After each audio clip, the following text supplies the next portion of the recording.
Yo, what's up tol? So, welcome back po sa lahat-lahat po ng sumusuporta at nagmamahal. At isang mapagpalang araw po sa inyong lahat mga tol, no? So, update tayo ngayon tol. At pasensya na po kayo kung matagal-tagal po tayo bago nakapag upload sa ating YouTube channel. Dahil po tol sa ano natin, makuha natin kagad yung bayaw natin at yung kuya ko. Actually tol, nakuha na po natin sila sa lukuyan kung andun sila sa hospital dahil yung bayaw ko ay may tama, pero thankful pa rin tayo dahil na-please lang mga tol. Kaya sa ngayon, update ko po kayo, babalik na po tayo sa pag-explore kasi ang sabi ng kuya ko ay may mga bata daw doon na bihag nila at kailangan natin na makuha yun dahil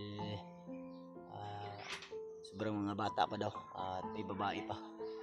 Kaya ang sabi ko naman sa kanya ay paglabas nila ng hospital ay mag-ingat muna sila at hindi muna sila doon sa bahay nila magtitira upang nang sa ganun ay hindi sila balikan ng mga kumuha sa kanila.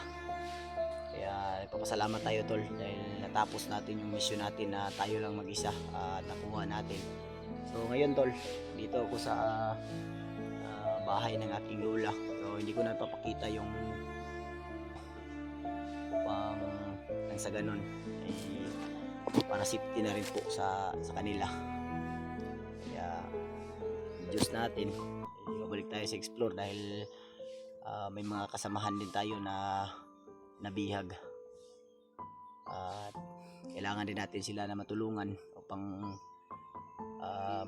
makabawi tayo sa kanila sa pagiging mabuting loob nila. Kaya pagpasensyahan nyo na po tol kung hindi na ako nakapag-upload dahil sa sobrang alala ko talaga tol at gano'n talaga ako na sana makuha ko agad yung bayaw ko at yun po yung kuya ko, yung bayaw at kuya ko. Kaya salamat tayo sa Panginoon dahil hindi siya ano sa atin, hindi siya andyan siya palagi na gumagabay sa atin at hindi niya tayo pinabayaan na samahan sa ating exploration natin. At hindi man ako nakapag-video mga tol, pero at least na nakuha natin sila. Kaya humingi po ako ng tawad sa iba din pong mga supporters na nagalit sa akin dahil dahil dun sa medyo matagal-tagal na rin din yun kasi yung post ko, pero hindi po sila yung ibig sabihin ko dun po mga tol. Alam nyo naman, bago ako umakyat ay nagtrabaho ako upang meron akong maiwan sa lola ko para pambili din ng gatas ng pamangkin ko. Pero may nilapitan ako tol na lang namin, nilapitan lang namin, problema ay tinanggihan tayo. Kaya yun po mga tol, pero ayos na rin po ang lahat. At ang anong natin ngayon, ang naalala ko lang na sana ay mapabilis yung pagaling ng tama sa bayaw ko at makalabas sila dun. Kaya sabi ko nga sa ko tutulungan ko na lang siya kung magkano yung niya doon sa hospital. Sinabihan ko sa kanya hanapan na lang namin ng paraan at sabi ko rin ay magtrabaho siya upang pabalik na siya sa kanyang trabaho. At niliwanag ko rin sa kanya kuha ko yung niya. Kaya dumiretso sila doon tol sa hospital. Ako lang yung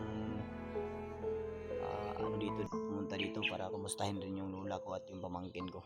Kaya papasalamat tayo na wala rin nangyari sa kanila. Nung una sa lahat mga tol, shout out po kay Ate Che, Shakira, at Tita Hilma, Mama Rosie, at kay Lynn, at sa lahat po ng sumusuporta at nagmamahal po sa akin o sa aming lahat mga hunters at sa mga gigiting na mga hunters mga tol. Shout out, shout out po sa inyo, at kung nasan man kayo ngayon, sana gabayan kayo palagi ng Panginoon at mag-success po kayo sa mission nyo.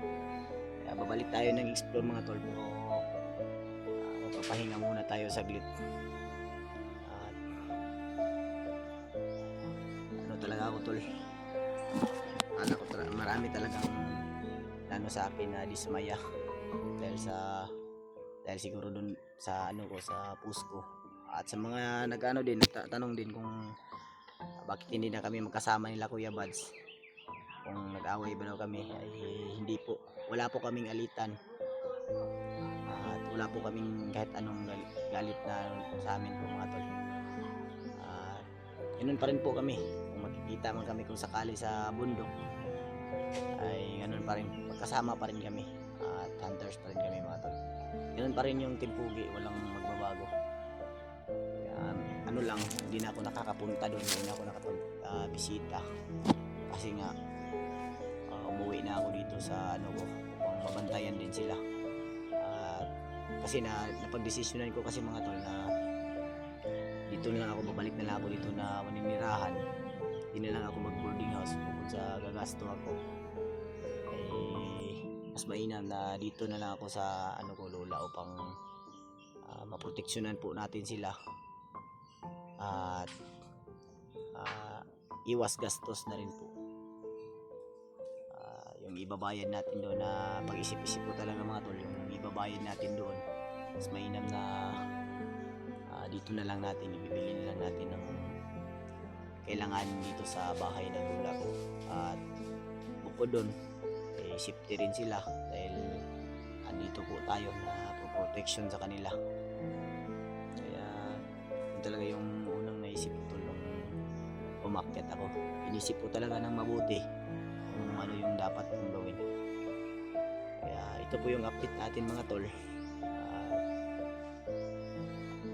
Humingi po talaga ako ng tawad sa inyo, ulit-ulit ko po talagang sasabihin. Sana patawarin nyo po ako, at ganun po rin po sana yung suporta nyo po mga tol, at sana ipagdasal nyo rin po ako na sana sa pagbalik natin sa bundok ay matagpuan natin yung iba nating kasamahan, upang nang sa ganun ay matulungan natin sila, matulungan din nila ako na makuha natin yung mga bihag na bata. Kaya yun lang po mga tol. Maraming salamat po sa walang sawang suporta, at shoutout po sa inyong lahat po ng sumusuporta, lahat po, lalo na sa Team Pugi, sila Rimar, Kuya Buds, sila EJ, at may mga nabalitaan din tayo na si EJ at si Mikoy ay nagkasama sila pag-akyat upang nang sa ganun ay tulungan nila si Rimar. Pero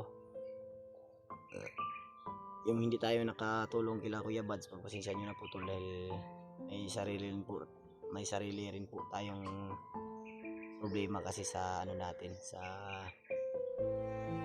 buhay natin. Kaya sana maintindihan nyo po. Thankful na rin po tayo at papasalamat rin po tayo sa Panginoon dahil ligtas na siya. At good news din po na si Bangkil ay nagbagong buhay at sumama sa kanila. Kaya yun lang po mga tol, at mag-ingat po kayo, lagi pong tatandaan, mahal na mahal po namin kayo mga tol, at sana ganoon din po kayo, at mag-ingat po kayo sa inyong mga trabaho, lalo na sa mga kababayan nating OFW. Saludo din po ako sa inyong mga tol, kabutihang loob nyo, kabutihang puso nyo. Kaya maraming salamat, at pag-share na rin po ng video nito mga tol, upang nang sa ganon ay ma-update at malaman din nila kung ano yung kalagayan natin ngayon, kasi baka nag-alala rin sila sa atin kung ano nangyari, kasi matagal-tagal tayong hindi nakapag-upload may isang buwan or mag-iisang buwan na. Yun lang po mga tol. Maraming salamat at big love shoutout po sa inyo lahat.